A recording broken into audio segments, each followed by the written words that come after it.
Thanks to SNK, I got early access to one of my favorite fighting games from the 90s, from 1998, being none other than Real Bout Fatal Fury 2, The Newcomers. This is one of my absolute favorite fighting games because, honestly, at the time, there were so many fighting games all over the market, especially if you were like me going to the arcades, you know, with your siblings and with your friends, bringing a bag of quarters, and you trying to, you know, stay on the machine and dominate. This one right here, if you couldn't get on Street Fighter, you were on Fatal Fury. That's how it was back in the day, and a lot of people don't realize that back in the day, Fatal Fury and Street Fighter were constantly going neck and neck. I mean, you had Art of Fighting, Sam Show, and all those others too, but it was really Fatal Fury and Street Fighter, which makes so much sense with the crossovers that's been happening lately with Fatal Fury characters in Street Fighter and Street Fighter characters in Fatal Fury. It just makes sense overall. So nonetheless, I want to talk about this game because this is one that I bought the ACA re-release of this because I'm like, man, I absolutely love this game. I just wish it had online play. And yeah, there are different ways you can go about,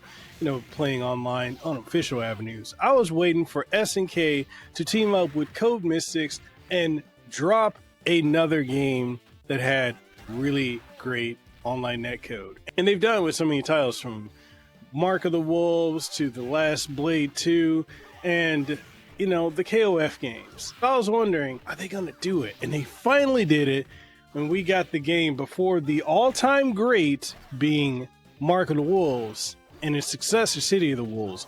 We got the last real Fatal Fury title that carried the Fatal Fury name, Real Bout 2 Fatal Fury, The Newcomers. And this right here is like a time machine for me, just stepping back into it. I'm like, man, this game just feels so good. So this has the 2-lane system. If you're not familiar with it, that was one of the hallmark features of the Fatal Fury series, where you could fight on the front lane and you could jump to the back lane. So basically, it's kind of like you're circling around each other in a way. I guess that's one way you could put that in your mind. But it's got that, so the 2-lane system, you got your standard punch, your standard kick, and then you got your one button that gives you a stronger variation of a punch or kick. You also have your throw. And honestly, it plays, if you're familiar to playing City of the Wolves, or if you're familiar to playing Mark of the Wolves, this is going to be feeling a little bit different because it doesn't have the exact same flow. But the flow that the Real Bout series took, especially coming off of Real Bout 2, you know, Special, or Real Bout Special, you know, it really has its own unique flow and flavor to it that I think a lot more people in modern day would be able to, you know, give it more of a respect that it deserves. So going back on it, you got a ton of fighters. So pretty much all the major characters from the Fatal Fury series, I mean, there are, you know, a handful of them. They're not going to be in here, but, you know, you're going to get all the main characters. You're going to get your Terry Bogarts, your Andy Bogarts, your Joe Higashis, your Tung Fu Roos, right? Your Chings, your Billy Kanes, and your Geese. All those characters are in here, including Yamazaki, plus the newcomers. You have those two, which my boy Rick Strode, I'm so happy that I'm able to take online, even though I get my butt kicked when I go online playing this game. But, you know, Rick Strode is one of my favorite characters, and if you're familiar with the character Vanessa in the KOF series, she has a lot of carryover from Rick Strode's boxing style.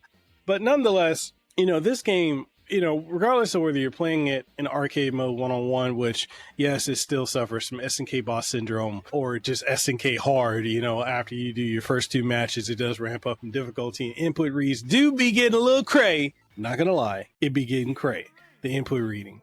But nonetheless, it's fun to play single player, couch co-op, but the fact that you can play this online in the rollback netcode, Code Mystics are absolute wizards at their craft in implementing rollback netcode into older titles, right?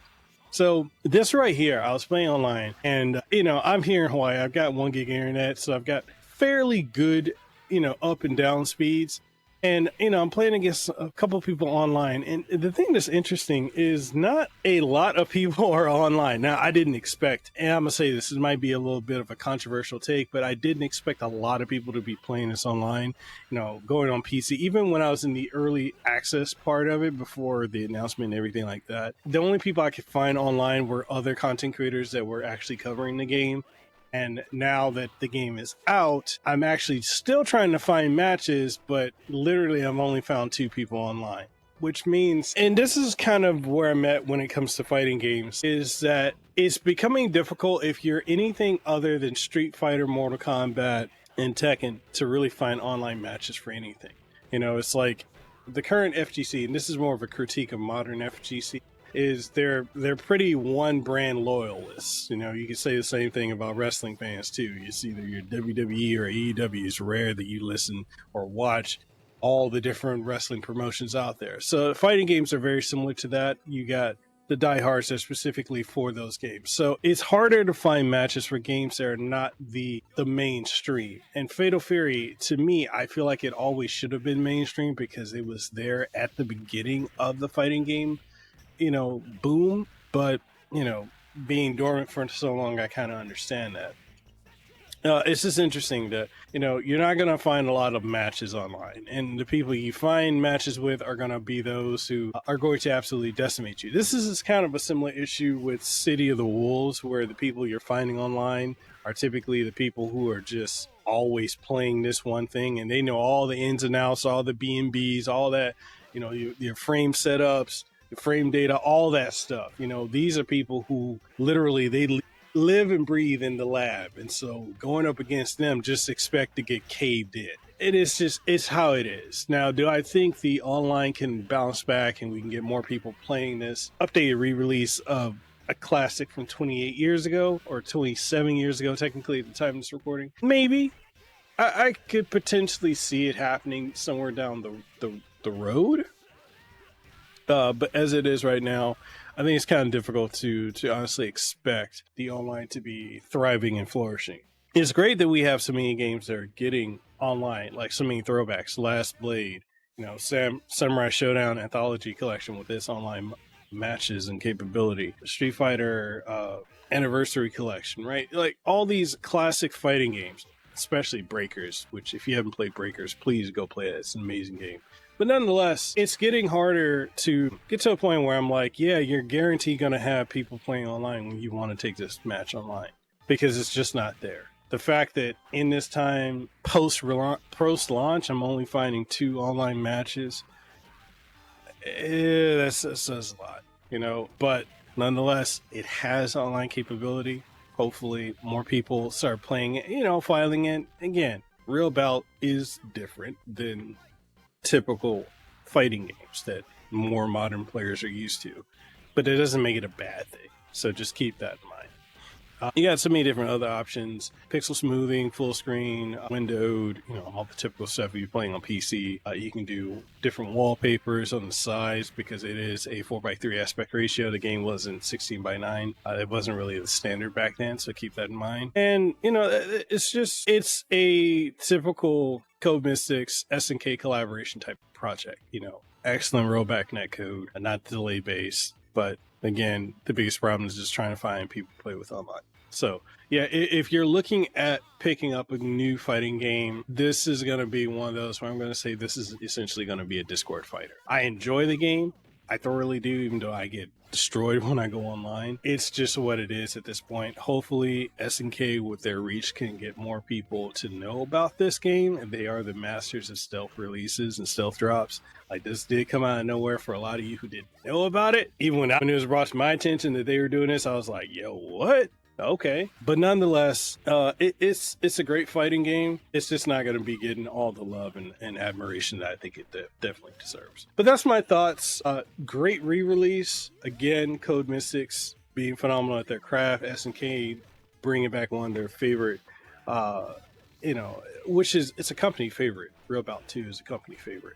I'm hoping that we get Art of Fighting 3 with online rollback netcode and whatnot. Fingers crossed from that. I think that's a strong possibility of another game getting it.